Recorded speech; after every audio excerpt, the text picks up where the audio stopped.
Hello everyone, once again welcome back to MMS Max Medicine Simple. So in this series of vitamins, today first we will study fat soluble vitamins which dissolve in fat, which accumulate in fat and stored with fat into our body.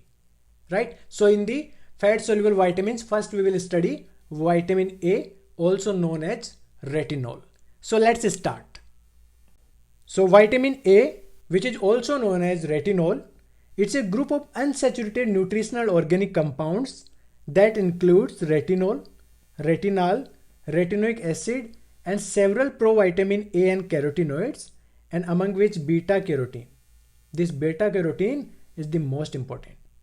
So vitamin A retinol, it's a group of unsaturated nutritional organic compounds that includes retinol, retinal, retinoic acid, several provitamin A and carotenoids, and among which beta carotene is the most important. Now see here something very important. The active form of vitamin A. The active form of vitamin A only present in animal tissues. Right? Only in animal tissues the active form of vitamin A is present. Now see the daily requirements of vitamin A. So in men and women, the daily requirement of vitamin A is 600 microgram. In pregnant and lactating mothers, the daily requirement of vitamin A is 950 microgram. In infants, it's 350 microgram, and in children, it's 600 microgram. So now we will talk about the functions of vitamin A retinol. So vitamin A play an important role in a variety of functions throughout the body. So what are those functions? So vitamin A is very important, especially for our vision, for our immune function, hematopoiesis, the production of blood cells and platelets, bone metabolism, skin and cellular health, also act as an antioxidant, especially important in gene transcription and embryonic development and reproduction.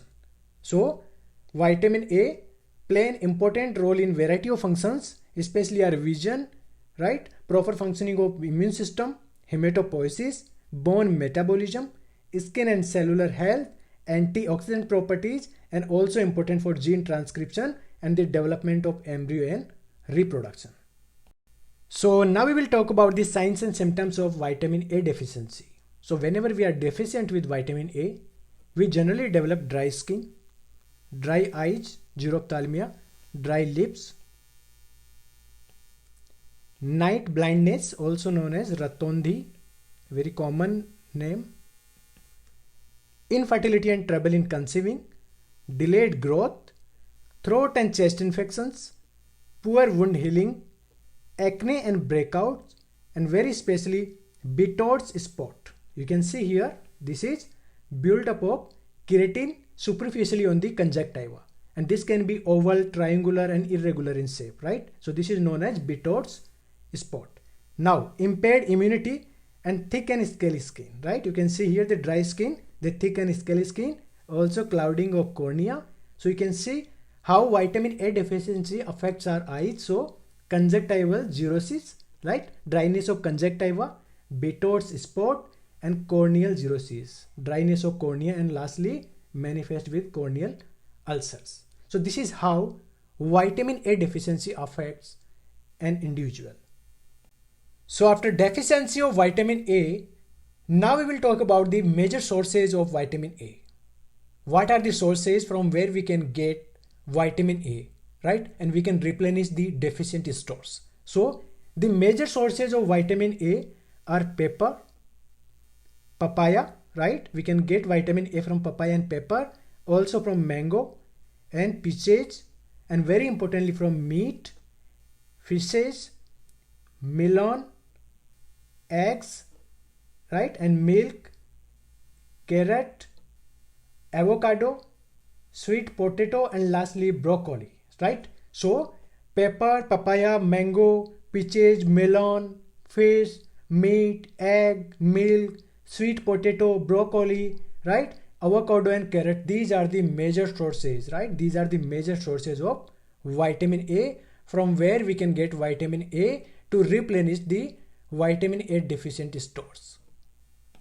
So whatever we have discussed in our previous slide, that's all about the major sources of vitamin A, right, that we can have in our diet. Now in this slide, we will talk about all those patients they have severe vitamin A deficiency, right? So for those patients, we have this WHO recommended schedule of vitamin A therapy, right? So we will give these patients vitamin A in the form of supplements. So see here, in all the patients above 1 year old, right, except the reproductive age women, we will give 2 lakh international unit of vitamin A orally, right, or 1 lakh international unit intramuscular immediately after the diagnosis, right, and then we will repeat the dose following day and 4 weeks later.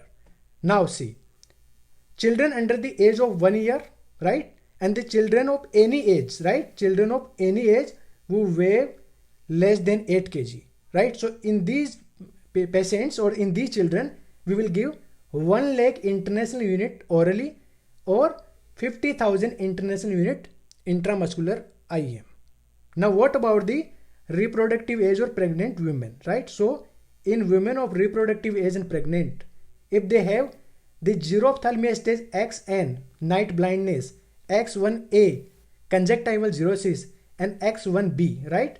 So if reproductive age women or pregnant women have XN and X1A and X1B stage of xerophthalmia, in those patients we will give 10,000 international unit of vitamin A orally for 2 weeks, right? And if those patients have the XS stage of xerophthalmia, that is corneal scar due to xerophthalmia, right? So in these pregnant women, we will give the full dosage schedule which described for patients above 1 year of age. So this one, we will give 2 lakh international unit orally or 1 lakh international unit intramuscularly immediately after the diagnosis. So this is how we will give vitamin A in the form of supplement in all those individuals that have severe deficiency of vitamin A. So thank you so much for listening, and please don't forget to subscribe the channel and also press the bell icon so that you can get the notifications of upcoming all the videos. And also you can share this video with your student friends, and please also give your important feedback in the comment section. That will give me more and more motivation to create more and more videos. So thank you so much. Stay safe, stay healthy, study a lot. Have a great day, guys.